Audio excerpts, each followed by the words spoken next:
हमारे मित्रों का मैं धन्यवाद करता हूं। सर्दीय नवरात्रे चल रहे हैं। आज माता नवमी और कल विजयदशमी का पर्व है। आप सबको, हरियाणा प्रदेश वासियों को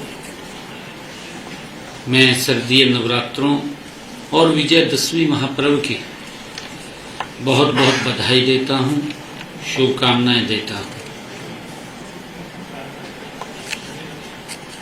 आज मैं ऐसे विषय पर चर्चा करने के लिए आपके बीच में आया हूं जो किसानों, ग्रामीणों और महिलाओं से सीधे जुड़े हैं।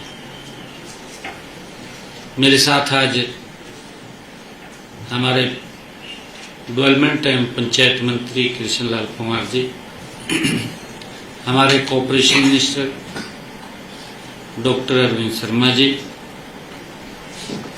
हमारे सभी अधिकारीगण आज उपस्थित हैं। मित्रों, आप जानते हैं पिछले दिनों हरियाणा में भारी बारिश के कारण कई जिलों में बाढ़ की स्थिति पैदा हुई है। बाढ़ से, भारी वर्षा से फसलों को नुकसान हुआ है, कुछ जान माल का नुकसान भी हुआ है। हम इस अत्यधिक वर्षा और बाढ़ से प्रभावित किसानों व अन्य लोगों के साथ हरियाणा सरकार मजबूती से खड़ी है। आज मैंने ई क्षतिपूर्ति पोर्टल के माध्यम से जो भारी वर्षा के कारण घरों, घरेलू सामान और पशुओं की हानि हुई है, उसके लिए 2386 जो लोग इफेक्ट हुए हैं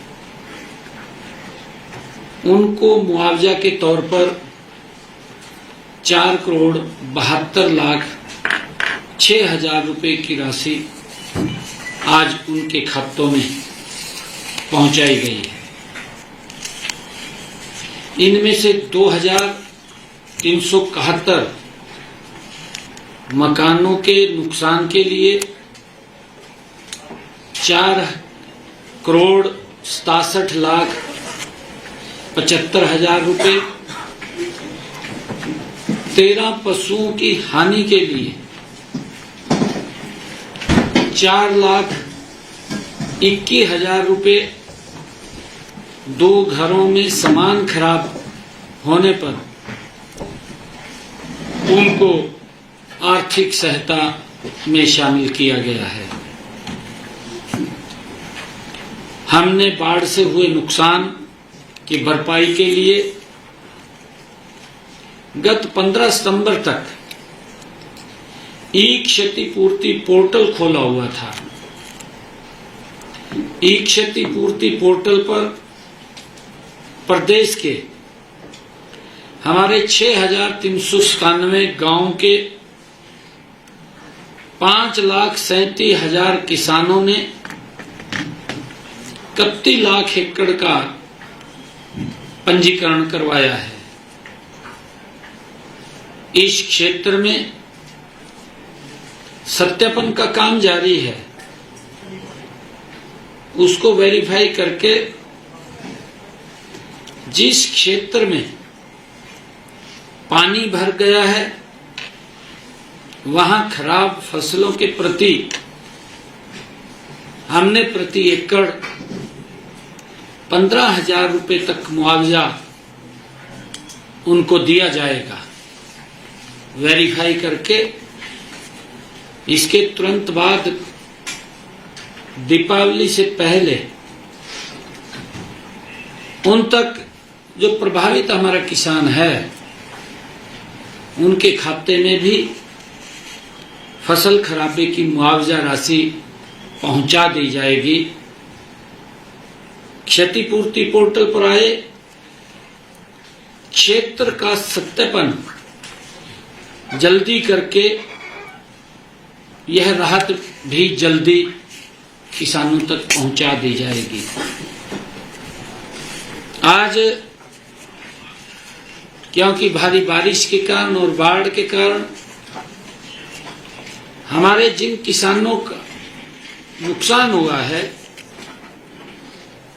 मैं उनके लिए भी कुछ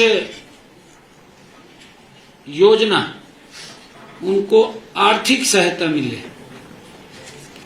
ट्यूबवेल के बिजली बिलों का हमने फैसला किया है कि किसानों की परेशानियों को ध्यान में रखते हुए आज ट्यूबवेल कनेक्शनों के बिजली बिलों का भुगतान दिसंबर 2025 तक स्थगित करने की घोषणा करता हूं। दिसंबर 2025 तक ये बिलों के ऊपर नहीं लिए जाएंगे, उसकी सरचार्ज वो घोषणा करता हूं। जिन बिलों का भुगतान जुलाई 2025 तक किया जाना था, वे अब जनवरी 2026 से किसी भी अतिरिक्त शुल्क के बिना दे होंगे। कोई उनके ऊपर चार्ज या ब्याज नहीं लगेगा। अब उसको जनवरी 2026 तक बिना किसी अतिरिक्त शुल्क के वो दे होंगे, ऐसा निर्णय लिया है। इससे प्रदेश के 7,10,000 किसानों को तुरंत वित्तीय राहत मिलेगी। हमने ये भी निर्णय किया है कि जो हमारे किसान फसली ऋण की वसूली को भी हमने स्थगित करने का निर्णय लिया है। आज ही फसली ऋण की वसूली स्थगित करने की भी मैं घोषणा करता हूं। जिन गांव में भारी बरसात या बाढ़ के कारण 50% से ज्यादा फसलों का नुकसान हुआ है, उन गांव के ऋणी किसान का फसल खराबा 33% या उससे अधिक हुआ है। ऐसे गांव के किसानों द्वारा सहकारी समिति के लिए खरीफ के चालू फसली ऋण की वसूली स्थगित की जाती है। इन किसानों को रबी फसल के लिए फसली ऋण भी उपलब्ध करवाया जाएगा। ये नहीं है कि अगर उनको कोई ऋण, अगला फसली ऋण लेना है तो ले भी सकेंगे। ऐसा नहीं है कि उसको हमने स्थगित किया है कि आगे ऋण नहीं देंगे। इस फैसले से लगभग हरियाणा प्रदेश के 3 लाख किसानों को ऋण के बोझ से राहत भी मिलेगी। इसके लिए हम पूरे राज्य में इसका सर्वे भी करवा रहे हैं। मैं आज राज्य में धान की खरीद हर वर्ष 1 अक्टूबर से होती थी। किसानों की मांग पर हमने ये निर्णय किया, क्योंकि हर बार हमारा किसान ये चाहता था कि हमारी फसल जल्दी आ जाती है, उसको मैं भी समझता था। पिछले दिनों आदरणीय केंद्रीय मंत्री जी प्रहलाद जोशी जी से हम मिले और हमने कहा कि हमारे यहाँ किसान आलू की खेती करता है, जल्दी फसल आ जाती है, हमें उसकी परमिशन दी जाए जल्दी परचेज की। हमारी इस बात को आदरणीय प्रहलाद जोशी जी ने स्वीकार किया और हमें 1 अक्टूबर की बजाय 22 सितंबर से ही धान की खरीद का हमें अधिकार दे दिया। 22 सितंबर से ही हमने बाजरे की खरीद 23 सितंबर 2025 से उसको आरंभ की है। राज्य में 30 सितंबर तक धान की 5 लाख मीट्रिक टन आवक हुई है। 30 सितंबर तक, अभी कल तक 5 लाख मीट्रिक टन की आवक हुई है। इसमें से 3,58,000 मीट्रिक टन खरीदी जा चुकी है, जो आई है, क्योंकि मॉइस्चराइज के कारण थोड़ा देरी हो सकती है, ज्यादा मॉइस्चराइज होगा, परंतु उसमें से 5 लाख मीट्रिक टन में से 3,58,000 मीट्रिक टन खरीद ली है और किसानों के खातों में लगभग 109 करोड़ रुपया उस खरीदी का पहुंचा भी दिया है। 109 करोड़ रुपया हमने किसानों के खाते में पैसा भी पहुंचा दिया है। और इसी तरह 187.30 मीट्रिक टन बाजरा खरीद संस्थाओं द्वारा 4,970 मीट्रिक टन बाजरा व्यापारियों द्वारा खरीदा गया है। हम किसान को बाजरे के एमएसपी 2,775 रुपए प्रति क्विंटल की अदायगी सुनिश्चित कर रहे हैं, सरकार सुनिश्चित कर रही है। राज्य की खरीद संस्थाओं द्वारा जिस भाव से बाजरा खरीदा जा रहा है उससे शेष भरपाई हरियाणा सरकार कर रही है। मान लिया जो बाजरे का एमएसपी 2,757 रुपए है, मार्केट में वो 2300 रुपए जाता है, तो ऊपर की भरपाई हरियाणा सरकार किसान के खाते में जो ही उसका फार्म कटेगा उसके खाते में हम पहुंचा देंगे। उसकी भरपाई करने का काम हरियाणा सरकार कर रही है। और यदि किसी किसान भाई का बाजरा किसी कारण, क्योंकि भारी बरसात हुई है, खराब होने की वजह से व्यापारियों द्वारा कम मूल्य पर खरीदा जाता है, तो उस स्थिति में भी हम किसानों को उस दिन की निर्धारित भावांतर दर की राशि का भुगतान करेंगे जिस दिन वो खरीदा जाता है।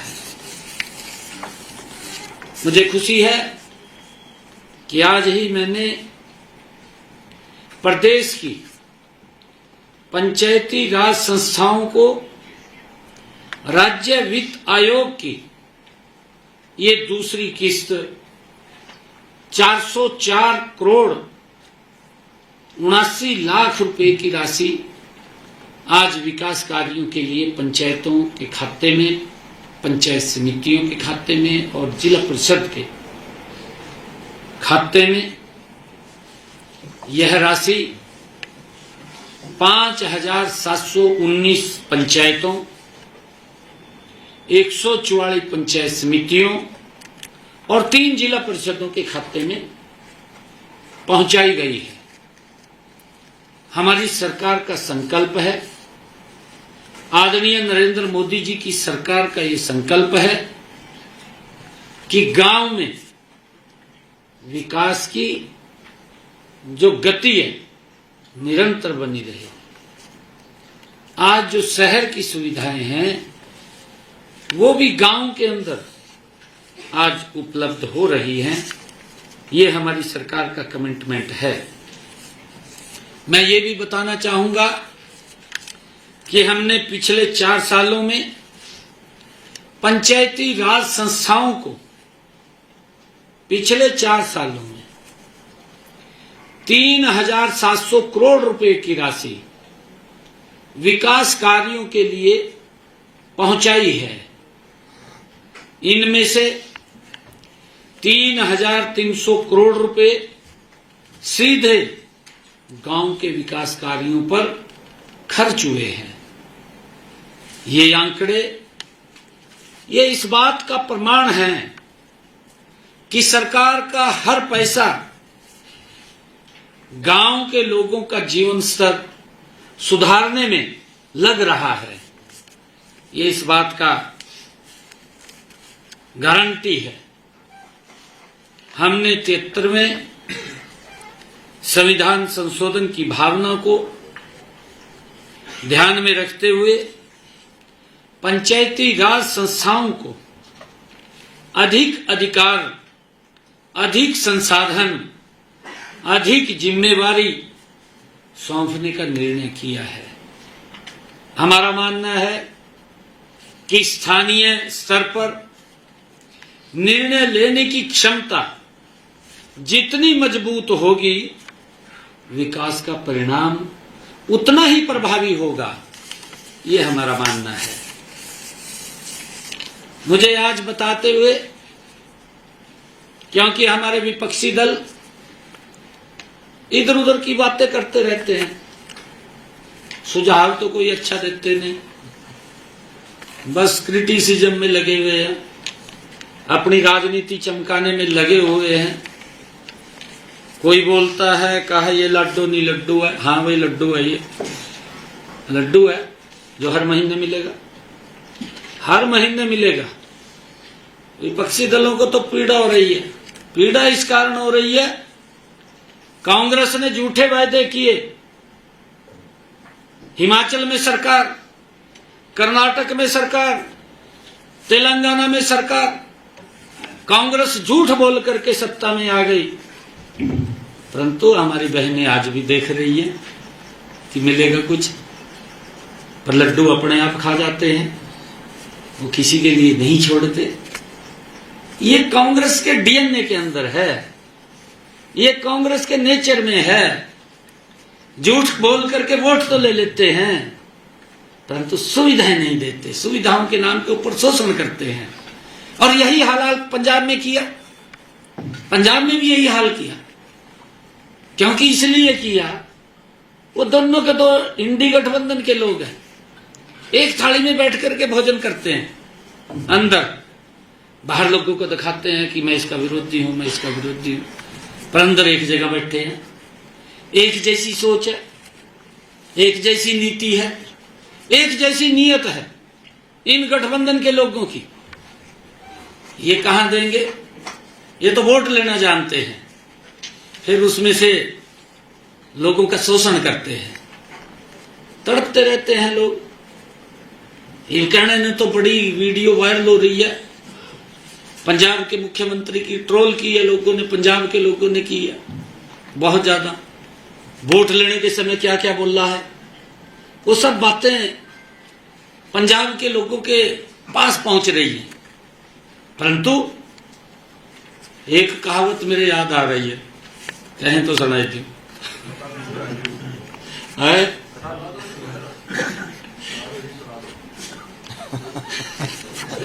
फिर हम कहेंगे ये क्या सुना रहा।